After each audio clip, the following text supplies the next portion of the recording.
तो कैसे हैं श्रोतागण आप लोग। मैं रश्मि रथी का अगला भाग लेकर उपस्थित हूं। यह द्वितीय सर्ग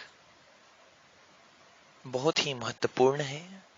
कर्ण के जीवन से जुड़ी हुई इसमें कुछ बातें दी गई हैं कि किस प्रकार कर्ण ने शिक्षा ग्रहण की, परशुराम से कैसे विद्या अर्जन किया और किस प्रकार उसके गुरु परशुराम ने कर्ण की किस त्रुटि के कारण कर्ण को श्राप दिया। इनके बारे में हम इस सर्ग में जानेंगे। जैसा कि आप सबको पता है कि कर्ण के गुरु परशुराम थे। परशुराम वही परशुराम जो कि जब सीता स्वयंवर में राम ने धनुष तोड़ा था और परशुराम आए थे, तो उन्हीं परशुराम और कर्ण के बीच क्या हुआ था, कैसे कर्ण ने शिक्षा ली, किस प्रकार कर्ण को शाप मिला, इस पर हम चर्चा करेंगे। तो आइए इस कड़ी को आगे बढ़ाते हैं। अजिन दर्भ पलास कमंडलू, एक ओर तप के साधन, एक ओर है टंगे धनुष, तुनीर तीर बरछे भीषण, चमक रहा तृण कुटीर द्वार पर, एक परशु आभाशाली, लौह दंड पर जरित परा है, मानो अर्ध अंशुमाली। जिस प्रकार किसी पात्र के आने से पहले आपके टीवी सीरियल में या फिर मूवी में उसको दिखाते हैं, ठीक उसी प्रकार परशुराम की एंट्री से पहले उनके विषय में कवि कुछ कह रहे हैं। परशुराम बहुत मुख्य रूप से जो फेमस थे, उनका फरसा बहुत ही कमाल का था, बहुत ही घातक था। तो परशु प्लस राम, परशुराम। तो यहाँ कवि कह रहे हैं कि एक कुटीर है जहां पे तुनीर टंगे हुए, तुनीर मीन्स वान, बरछे, ये सब आयुध है, धनुष। तो कवि कहता है कि एक कुटिया है जिस पर तुनीर टंगे हुए हैं, तीर हैं, बरछे हैं, ये सब टंगे हुए हैं, और लौह दंड पर जरित परा हो, मानो अर्ध अंशुमाली। और परशु इस तरीके से चमक रहा है, आपने अगर फरसा देखा हो तो वो चंद्रमा के आकार का, आगे से उस पे जो धार चढ़ी होती है, जो चमक होती है, वो चंद्रमा के, आपने कुल्हाड़ी देखी होगी, कुल्हाड़ी का ही एक रूप समझ लीजिए परशु, जो कि पहले युद्ध में प्रयोग किया जाता था। आगे बढ़ते हैं। श्रद्धा बढ़ती अजीर्ण दर्भ पर, परशु देख मंडरता है, युद्ध शिविर या तपोभूमि या समझ नहीं कुछ पड़ता है। वर्षा देख के तो डर भी लगता है, और वहां यज्ञ के साधन को देखकर मन में श्रद्धा भी जगती है। कवि कहता है कि क्या ये युद्ध शिविर है, क्योंकि सारे युद्ध के सामान रखे हुए, या फिर यह तपोभूमि है, क्योंकि तप के भी सारे साधन, क्योंकि यज्ञशाला है, तप के लिए जो चीज चाहिए, समाधि चाहिए, वो सब कुछ है, सामग्री है। तो कवि यही कहता है कि युद्ध शिविर या तपोभूमि या समझ नहीं कुछ पड़ता है। हवन कुंड जिसका यह है, उसके ही है क्या ये धनुष कुठार। कवि को यहाँ पे संदेह हो रहा है कि क्या ये जो हवन कुंड, जो व्यक्ति ने इस हवन कुंड को बनाया है, क्या उसी के तीर कमान है या फिर ये दोनों अलग अलग व्यक्ति हैं। तो कवि कहता है हवन कुंड जिसका है उसके ही है ये धनुष कुठार, जिस मुनि की या श्रुवा उसी की कैसे हो शक्ति तलवार। क्योंकि जो तप में लीन है उनका तो युद्ध से कोई लेना देना नहीं, तो ये कैसे हो सकता है कि कोई तप भी करे और युद्ध भी करे।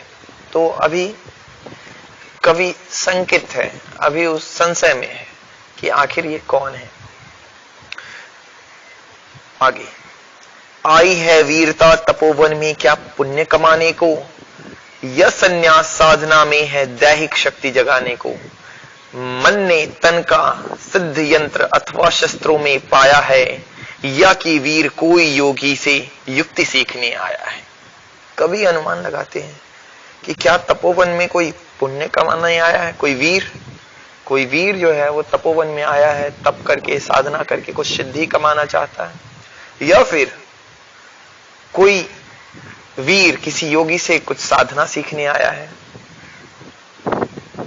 आगे, परशु और तप ये दोनों वीरों के ही होते सिंगार। ध्यान देंगे श्रोतागण, परशु और तप ये दोनों वीरों के ही होते सिंगार, क्लीव न तो तप ही करता है न तो उठा सकता तलवार। अब कवि ने फिर से इस बात पे सोचा और कहा कि जरूरी नहीं कि ये दो लोग हों, एक लोग भी हो सकते हैं, और तप और युद्ध या तलवार कौन उठा सकता है? वो वीर ही उठा सकता है, क्योंकि तप करना भी आसान काम नहीं, डरपोक और निर्बलों से तप भी नहीं होगा। न वो तलवार चला सकते न वो तप कर सकते, क्योंकि तलवार से भी ज्यादा कठिन परिश्रम तप में है। इसलिए कवि कहता है कि ये कोई साधारण व्यक्ति नहीं है, ये असाधारण है, कोई वीर है। तो आगे, परशु और तप ये दोनों वीरों के ही होते सिंगार, क्लीव ना तो तप ही करता है ना तो उठा सकता तलवार। तप से मनुष्य दिव्य बनता है, खड्ग विकार से लड़ता है। ध्यान देंगे श्रोतागण, तप से मनुष्य दिव्य बनता है, खड्ग विकार से लड़ता है। तपस्या क्या है? जब किसी कार्य की सिद्धि के लिए हम तन मन धन लगाते हैं, वही तप। श्रोतागण ध्यान देंगे इन पंक्तियों पर। तप से मनुष्य दिव्य बनता है, खड्ग विकार से लड़ता है, तन की समर भूमि में लेकिन काम खड्ग ही करता है। कवि कहते हैं कि हमारे शरीर के अंदर, हमारे मन के अंदर जो विकार है, तो उसे दूर करने के लिए हमें तप का साधना करना चाहिए। तप से आदमी दिव्य बनता है। तप क्या है? तो किसी चीज की प्राप्ति के लिए, और खास करके वो चीज शुभ फलदायी हो, तो ऐसे कार्यों को जब कोई व्यक्ति तन मन धन से पूरी तरीके से लीन होकर करता है, तो वो तप है। जैसे कोई विद्यार्थी अगर पढ़ाई में तल्लीन है, तो वो उसके लिए तप है। जैसे कोई मजदूर, कोई किसान अगर खेती कर रहा है, तो उसमें लगे रहना, मन लगा के काम करना, उसके लिए वही तप है। फसल की बुआई, चाहे आंधी आए तूफान आए, वो डटा रहता है। तो तप का मतलब है अडिग खड़े रहना, चाहे वो जिस परिस्थिति में हो। साधारण सी बात है, हम जो समझते हैं तप का मतलब, उसमें हम केवल यही समझते हैं कि कोई व्यक्ति आंख बंद कर ले और राम राम राम या फिर किसी मंत्र का उच्चारण करे, तो वो तप है। या फिर कोई हवन करे, अग्नि जलाकर आहुति दे, तो वो तप है। लेकिन मेरे प्यारे श्रोतागण, तप का केवल वही अर्थ नहीं है, वो तो एक मौलिक रूप है। लेकिन तप मुख्य रूप से जो भी आप काम कर रहे हैं उसको कुशलता पूर्वक तन मन धन से, जब पूरा कंसंट्रेशन आपका उस काम पे हो, तो वही काम आपके लिए तप हो जाता है, चाहे वो आप जो भी काम कर रहे हो। हाँ, याद रखेंगे, ये काम दूसरों की बुराई के लिए नहीं होनी चाहिए। ये या तो आप अपनी उन्नति के लिए कीजिए या समाज की उन्नति के लिए, तो वो तप है। केवल धूप में खड़े रहना, पानी में जल समाधि लेना या भूखे प्यासे रहना, केवल उसी को तप नहीं कहते, वो भी तप के रूप है। और आप अपने काम को करते हैं, वो भी एक तप ही है। विद्यार्थी का सुबह उठ के जगना, पढ़ना क्या है? एक तपस्या ही तो है। तभी तो उन्हें ज्ञान रूपी फल की प्राप्ति होती है। तप से मनुष्य दिव्य बनता है, खड्ग विकार से लड़ता है, तन की समर भूमि में लेकिन काम खड्ग ही करता है। लेकिन कभी एक बात और कहते हैं कि जब समर भूमि होती है, जहां शरीर है, शरीर का शरीर से लड़ाई, यानी व्यक्ति से व्यक्ति का, तब उस वक्त इस ज्ञान से ज्यादा क्या काम करता है? खड्ग काम करता है। युद्ध भूमि में तलवार की पूजा की जाती है, तलवार से ही लड़ा जाता है।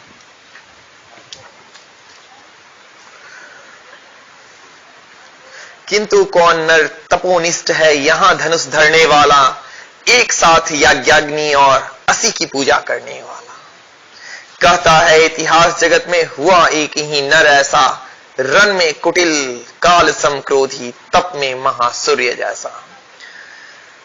कवि कहता है कि ऐसा कौन व्यक्ति है जो धनुष और तप दोनों को एक साथ धारण करता है। ऐसा कौन है जो यज्ञाग्नि और वीरता दोनों है जिसमें, जो यज्ञ भी करता है और युद्ध भी लड़ता है। इतिहास साक्षी है, जगत में एक ही नर ऐसा हुआ है जो रन में कुटिल काल सम क्रोधी, तप में महासूर्य जैसा हुआ है। देखिए श्रोतागण, मैं आपकी जानकारी के लिए बता दूं, विश्वामित्र क्षत्रिय थे। और विश्वामित्र के बारे में अगर आप नहीं जानते तो मैं आपको थोड़ी शॉर्ट में बात बता दूं। विश्वामित्र राजा थे जो कि बाद में चल के राम जी के और लक्ष्मण जी के गुरु बने। आपको याद होगा कि जब विश्वामित्र यज्ञ के लिए राजा जनक से राम और लक्ष्मण को मांगने आए थे ताकि उनकी यज्ञ की रक्षा हो सके, वही विश्वामित्र जो कि मुनि अभी थे वो कभी क्षत्रिय हुआ करते थे।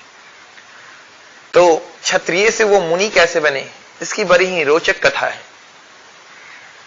एक बार की बात है जब विश्वामित्र किसी युद्ध से वापस लौट रहे थे, तब काफी थकावट के कारण वो एक मुनि के आश्रम में रुक गए। मुनि ने राजा के स्वागत के लिए और उनके सैनिकों के स्वागत के लिए बहुत ही उत्तम व्यंजन बनवाए। उन्होंने कहा, मुनि ने कहा कि आप राजन, आप बहुत थक गए हैं, आप यहीं विश्राम करें, मैं आपके लिए भोजन की व्यवस्था और सब कुछ करता हूं। राजा को हंसी आ गई कि मुनि, इस छोटी सी कुटिया में आप हमारे जैसे राजा का स्वागत कैसे कर सकते हैं? हमारी इतनी विशाल सेना, इनको आप कैसे जलपान करा सकते हैं? तब मुनि ने कहा कि राजन, धैर्य धरिए, आप विश्राम तो कीजिए, सारी व्यवस्था हो जाएगी। राजा भी काफी चकित थे और हुआ भी कुछ ऐसा ही। सारे सैनिकों के लिए दिव्य भोजन, सब कुछ सामने आ गया, परसने वाले की कतार लग गई, सब कुछ व्यंजन, एक से एक सुंदर बर्तन, सारा भोजन। और विश्राम करने के बाद राजा बहुत चकित थे। उन्होंने पूछा कि मुनिवर, मैं इस रहस्य को जानना चाहता हूं कि आखिर आपने इतना भव्य स्वागत, जो हम राजाओं के लिए भी दुर्लभ है, कैसे किया? तो मुनि ने बताया कि आप जो इस गाय को देख रहे हैं, ये कामधेनु गाय है और इनसे जो भी आप कहेंगे वो इच्छा ये तुरंत पूरी कर देती है। फिर तो राजा को लोभ आ गया। विश्वामित्र ने कहा कि तब तो मुनि, ये गाय आपके पास नहीं रहनी चाहिए, ये तो राजाओं के घर में होनी चाहिए। और विश्वामित्र उस गाय को लेने के लिए जिद करने लगे। मुनि ने उनको बहुत समझाया लेकिन वो ना माने। अंत में उन्होंने जोर जबरदस्ती करनी शुरू कर दी। तब खुद नंदी ने, जो कामधेनु गाय थी, उसने उस राजा को परास्त किया अपने गुण से। जैसे उसने खाने की सामग्री उत्पन्न की थी, वैसे ही उसने सैनिकों की सेना उत्पन्न कर दी। राजा हार गए और तब जाके मुनि से उन्होंने पूछा कि मुनि, मैं इतने शक्तिशाली राजा कैसे हार गया और ये कैसे, ये चमत्कार कैसे हुआ? मुनि ने समझाया कि शरीर का बल तपोबल के सामने कुछ भी नहीं है। असली बल तो तपोबल है, इसलिए तप के सामने शारीरिक शक्ति का कोई मोल नहीं। तो राजन ने कहा कि क्या मैं भी तप करके ये शक्ति हासिल कर सकता हूं? तब मुनि ने कहा, बिल्कुल, ये किसी खास जाति और धर्म के लिए नहीं, कोई भी व्यक्ति इस तप से शक्ति को अर्जन कर सकता है और समाज कल्याण के लिए कार्य कर सकता है। तो आप समझ गए। तो विश्वामित्र जो थे, विश्वामित्र बाद में शस्त्र का प्रयोग नहीं किए। विश्वामित्र बाद में शस्त्र का प्रयोग नहीं किया, लेकिन परशुराम जी को माना जाता है कि ये बाद में भी क्रोध दिखाते रहे थे। इसलिए यहां कहा कि एक ही ऐसा नर हुआ है जो शुरू से ही तप भी करते आया है और धनुष भी धारण करते आया है। विश्वामित्र शुरू में क्षत्रिय थे, बाद में उन्होंने तप का प्रयोग किया। लेकिन जो परशुराम थे ये शुरू में भी तपस्वी थे और योद्धा थे और बाद में भी तपस्वी और योद्धा, यानी ये साथ ही बचपन से ही ऐसा ही इनका रहा। इसलिए कहा कि इतिहास में ऐसा नर एक ही हुआ है। मैं समझता हूं कि आप समझ गए होंगे।